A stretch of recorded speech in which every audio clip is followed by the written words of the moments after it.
Natapos na po itong aking pagbabalot ng tinais na unang ulam. Napakasarap po nito pag naluto talaga po. Sa nakakakilala po mapapalaway. Marami pa po naman sa ating mga kababayang kilala pa po nila ang ganitong luto. Ayan. Kukunti na po. Ano na po. Isang balot na lang po itong natitira.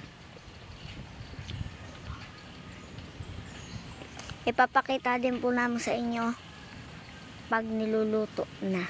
Pagluto na po, amin pong bubuksan na po sa dahon. Nakikita rin po ninyo. Lalo po kayong mapapalaway sa sarap. Kasi nga po, naglalaway na po. Hindi pa po naruluto. Ay, 5, 4, 3, 2, 1.